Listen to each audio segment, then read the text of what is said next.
Hey there, and welcome. Today, we're going to dive deep and uncork the truth behind some of those labels you're seeing everywhere these days. Sustainable, organic, biodynamic, natural. What do they actually mean when it comes to the wine in your glass? Let's get into it.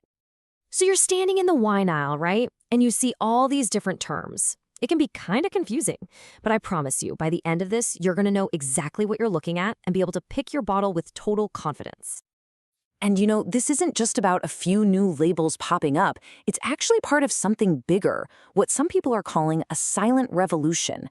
It's this really huge shift in winemaking, a move away from all the industrial, cookie-cutter stuff and back to something more real, more authentic, and truly connected to nature. Okay, so let's start with the one you've probably heard of the most, organic. The best way to think about this one is as the foundation. It's the certified official starting point for sustainable winemaking, with a really clear set of rules that everyone has to follow. So what does that mean?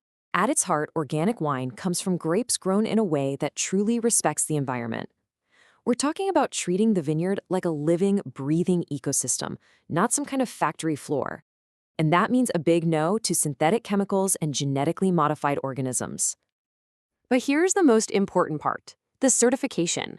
To actually put that organic seal on the bottle, like the Euroleaf you see in Europe, winemakers have to prove they're playing by the rules. That means no synthetic stuff in the vineyard, keeping things as simple as possible in the winery, and having a strict limit on any added sulfites. It's basically your guarantee that it meets a specific standard. All right, let's take it up a notch. If organic wine is all about following the rules of the earth, then biodynamic wine, well, that's about listening to the rhythms of the entire cosmos. It takes all those organic principles and then adds this really fascinating layer of holistic philosophy on top. With this approach, the whole vineyard is seen as one single self-sustaining organism.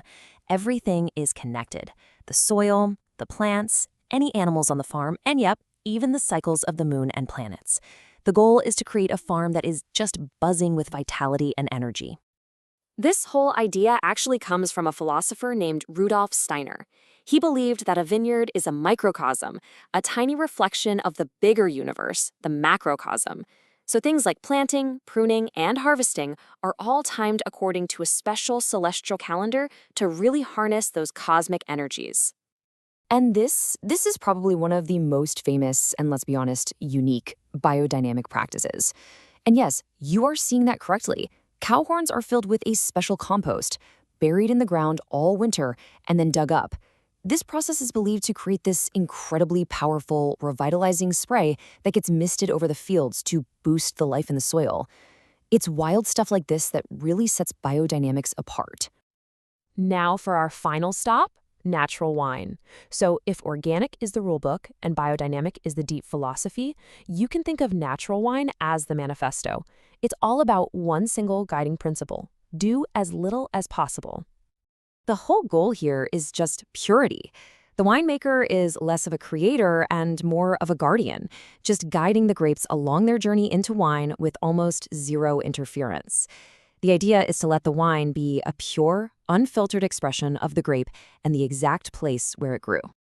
This don't list really tells the whole story. Fermentation happens on its own with the wild yeasts that are already on the grapes. No adding extra sugar or acid to tweak the flavor, no heavy filtering, and little to no added sulfites. It's wine in its most raw, living state. And this means you often get wines that are just incredibly vibrant, sometimes a little bit funky or wild, but always, always full of character. And that brings us to the big sulfite debate. It's a real dilemma. On one side, you have sulfites as the protector. They prevent the wine from spoiling and keep it stable. But on the other side, the purists argue that sulfites can kind of mute the wine's true personality. Natural winemakers are often willing to take that risk because they believe that avoiding them creates a more authentic, living wine that's constantly evolving, even in your glass. Okay, here it is. This is the slide where it all clicks into place. Let's just quickly run through it. In the vineyard, organic sets the baseline of no synthetics. Biodynamic is basically organic plus with its cosmic calendar and preparations. And natural wine producers almost always start with organic or biodynamic grapes. In the cellar, organic allows for some minimal intervention. Biodynamic is also minimal, but guided by that calendar. And natural, that's the super purist, nothing added, nothing taken away philosophy.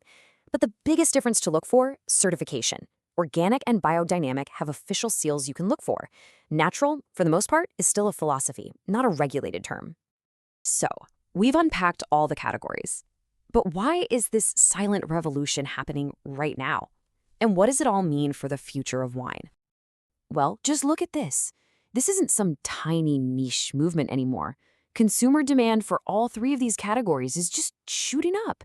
It's pretty clear that we, all of us, are becoming way more conscious about where our food and drinks come from. And that curiosity is really shaking up the wine industry for the better. So why does all this matter? Because it goes so much deeper than just what's in your glass. When you choose one of these wines, you're supporting practices that are better for the planet, that promote biodiversity in the vineyards, and that lift up smaller producers who are telling a real, authentic story about a place and a time. So the next time you're picking out a bottle of wine, just remember, it's more than a drink. It's a choice that connects you all the way back to the vineyard. And now you know the difference. The only question left is, what story will you choose to uncork?